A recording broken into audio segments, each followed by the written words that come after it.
मटिया से घर वाली पवनी कलसा धरौनी ना।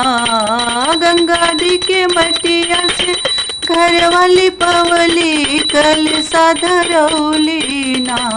श्रद्धा से नवरात्र कैली माई तोह के बुलौली ना। श्रद्धा से नवरात्र कैली माई तोह के बुलौली ना।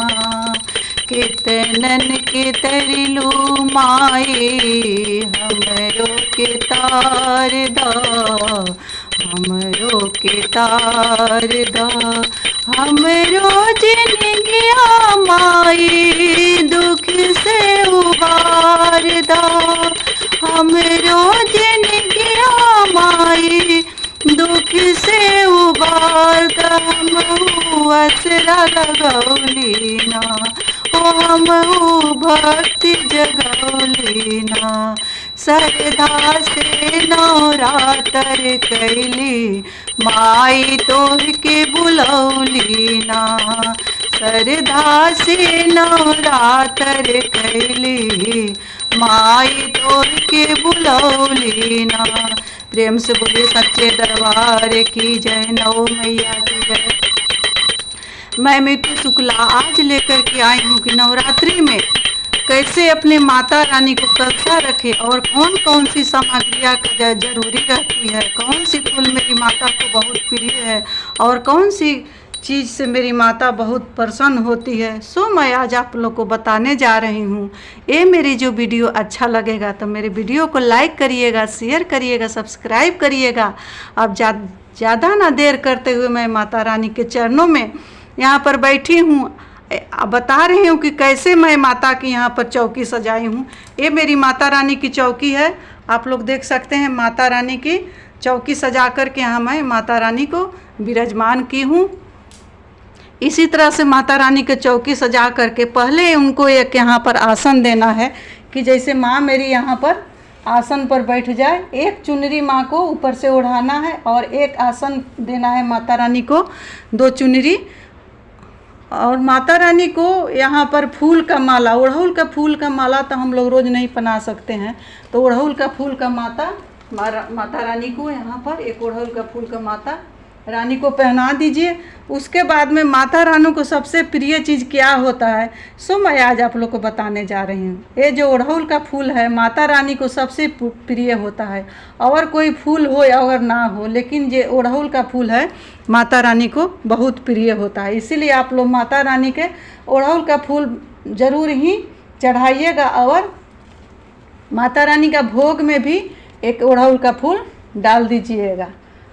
यहाँ हल्दी का फूल है, हल्दी का फूल माँ को बहुत प्रिय होता है, इसलिए हल्दी का फूल चढ़ाने से माता रानी धन संपदा प्रदान करती है। इसलिए माता रानी को हल्दी का फूल चढ़ाना चाहिए, अगर मिल सके तो, नहीं मिले तो दोस्तों कोई बात नहीं होता। ये जो ओढ़ौल का फूल होता है से बहुत ही प्रिय होता है माँ को। ये 5 कली का जो ओढ़ौल है सो माँ को बहुत प्रिय होता है, इसलिए माँ को ओढ़ौल का फूल चढ़ाएं। माँ को बेलपत्र भी समर्पित होता है, माता रानी को बेलपत्र भी चढ़ाएं। उसके बाद में कलसा का मैं बता रही हूँ कि कलसा को किस तरह से रखना है। कलसा के लिए आप लोग एक कलश में पानी भर करके रखेंगे, उस पर 5 पल्लव या 7 या 9 पल्लव रहे तो सबसे अच्छा, उस तरह से पल्लव रखें। मैं पहले से यहाँ पर रख दी हूँ क्योंकि वीडियो ज़्यादा बड़ा हो जाएगी, इसी वजह से। ऊपर से नारियल रखना है, इस नारियल में मौली को 9 बार लपेटना है, क्योंकि 7 बार 5 बार जो हम लोग मौली लपेटते हैं तो उसका पुण्य फल नहीं मिलता। इसलिए जो मौली है यहाँ पर इसमें 9 बार लपेटना है। इस मौली को लपेट करके यहाँ नीचे में जौ रखें। यहाँ पर मैं जौ रखी हूँ, आप लोग हो सके तो लाल चावल रखेंगे क्योंकि माता रानी की अक्षत भी लाल ही चढ़ता है। यहाँ पर मैं जौ रखी हूँ और उसके ऊपर से इसमें 9 बार लपेट करके यहाँ पर रखेंगे नारियल को। इसमें रिद्धि सिद्धि बनाएंगे माता रानी को। यहाँ रिद्धि सिद्धि बनाकर इसके कंठ में जो है माता रानी का कलसा का, इसमें भी मौली हम लोग लपेटते हैं। मौली लपेटना अनिवार्य है। इस तरह से कलश का स्थापन करें और नीचे क्या करें कि जौ को और बालू को दोनों को मिक्स करके यहाँ पर माता रानी का जो कलश के नीचे जौ का जई हम लोग बोते हैं उसको बो दे और रोज़ रोज़ थोड़ा थोड़ा पानी मिश्रित उसमें गंगाजल से उसका रोज़ रोज़ सिंचन करे। दीपक कैसे जलाना है? अखंड ज्योत, क्योंकि कलशा रखने के बाद दीपक जलाना बहुत ही ज़रूरी होता है। तो ये हाथ से नाप ले और हाथ के नापने के बाद फिर जो यहाँ पर जो हम लोग का हाथ है, एक हाथी हो गया, उसके बाद आधा यहाँ पर ले ले, आधा उसको से 3 बार इसको मोड़ करके ये अखंड ज्योत को इसमें जलाएं, अखंड ज्योत, क्योंकि जहाँ कलशा रहता है अखंड ज्योत का ज़रूरी होता है। अदरवाइज आप लोग नहीं भी जला सकते हैं अखंड ज्योत।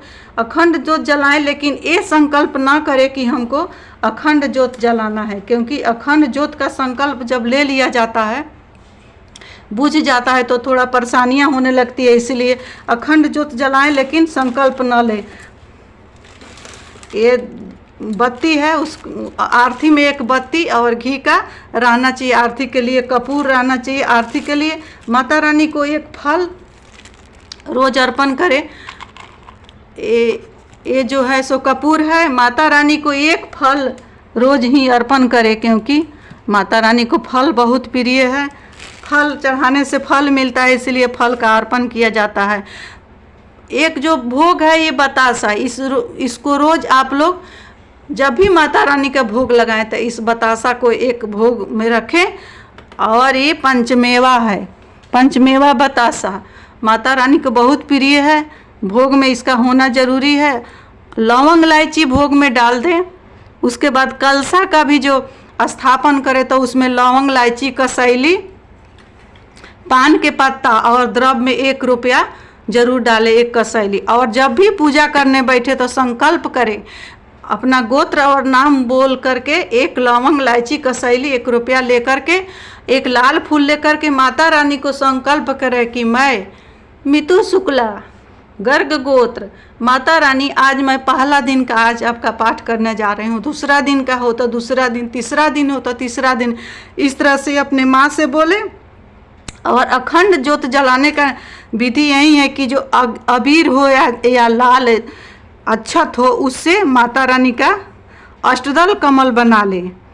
ये जो अबीर है उसको 8 तरह से इस तरह से खींच करके और इसमें अखंड ज्योत को प्रज्वलित करे। इस तरह से अष्टदल कमल बना करके माता रानी को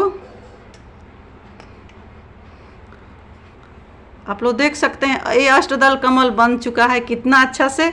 और उस पर जो है सो अखंड ज्योत को इस तरह से जलाएं अपने माँ के सामने में। ये ज्योत तो हमेशा के लिए रह गया। और एक ज्योत जो है माटी के दिए हो या पीतल के दिए हो, उसमें आरती रखने के लिए और उसमें कपूर होना चाहिए। धूप बत्ती जो है सो ये वाला आप लोग धूप बत्ती जला सकते हैं। उसके बाद में अगर माटी का कलश नहीं रखना है तो लोटे का भी कलश आप लोग रख सकते हैं। ये लोटा का कलश है, इसमें भी कलावा बांध करके उस पर कलश रख करके एक फल को रख दे और माता रानी को इस तरह से भी रख सकते हैं कलश।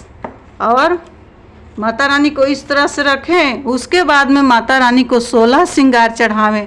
कोई अष्टमी को चढ़ाता है, कोई नवमी को चढ़ाता है। तो अष्टमी महागौरी के रूप में माँ रहती है, इसीलिए उस दिन जो 16 श्रृंगार होता है उसमें 16 श्रृंगार ना हो तो इतना तो जरूर ही चढ़ाएं कि शीशा है, ये मेहंदी, ये यहाँ पर मेहंदी है, नेल पेंट है, चूड़ी है, आप पैर आलता है, सिंदूर है, बिंदी है, इतना तो जरूर ही अपने माता को चढ़ाएं। और एक चुंदरी चढ़ाएं माँ को। हवन हो सके तो रोज करें, पूजा के बाद हवन करें। मैं नाम तो नहीं लूँगी, लेकिन एक वीडियो में मैं देखी कि कोई बहन कमेंट करके पूछी थी कि क्या करे, हवन पाठ करने के बाद करे या कुमारी जवाने के बाद करे या कि कुमारी के पहले करे। तो दोस्तों हवन के बाद पूजा जो होता है इसे समाप्त हो जाता है, इसीलिए कभी भी कुमारी जवाने के बाद ही हवन किया जाता है। सो उसमें देखे थे कि बता रही थी कि हवन के बाद ही कुंवारी को जवाना चाहिए। इस तरह से आप लोग नहीं करिएगा गलती। जब भी कुंवारी को जवाना होगा तो पहले कुंवारी जवा लीजिएगा, उसके बाद हवन करिएगा, क्योंकि हवन के बाद पूर्णावती हो जाता है, उस जो हम लोग का पूजा व्रत है सो पूर्ण हो जाता है, इसीलिए हवन किया जाता है। तो हवन के पहले आप लोग कुंवारी को जवा करके तब हवन करें। हवन करने का एक मैं सीक्रेट बता रही हूँ कि सूखा फल से जो नारियल होता है उससे तो हम लोग हवन करते ही हैं उसमें, लेकिन ये जो फल है जो गोला है इसको क्या करें, इतना सा काट ले, काट करके इसमें घी भर दे और घी भर के फिर इसका ऐसा गोल काटे, इसको पैक करके और इसमें मौली लपेट करके हवन में डाले। इससे माता रानी बहुत प्रसन्न होती है। इसलिए आप लोग ज़रूर इस तरह का हवन में करिएगा और एक गलती ना करिएगा कि हवन करने के बाद कुंवारी को जमाइएगा। आप लोग पहले कुंवारी जमा करके ही हवन करिएगा। कुंवारी जवानी कोई अष्टमी को जमाता है, कोई नवमी को जमाता है, लेकिन जो मुख्य जो होता है नियम वो नवमी को ही होता है। ऐसे तो दुर्गा सप्तशती में माता रानी बताई है कि रोज़ ही एक कन्या को, दूसरे दिन 2 कन्या के, तीसरे दिन 3 कन्या का, इस तरह से करना चाहिए। अगर उस तरह से हम लोग तो नहीं कर पाते हैं तो नवमी को ही हम लोग क्या करते हैं कि माता रानी को 9 कन्या का कुंवारी जमाते हैं। इसी तरह से आप लोग करिएगा और आशा करती हूँ मेरा वीडियो अच्छा लगेगा, तो आप लाइक शेयर सब्सक्राइब जरूर करिएगा। मिलती हूँ अगले वीडियो में, तब तक के लिए तो नहीं, प्रेम से बोलिए जय माता जी।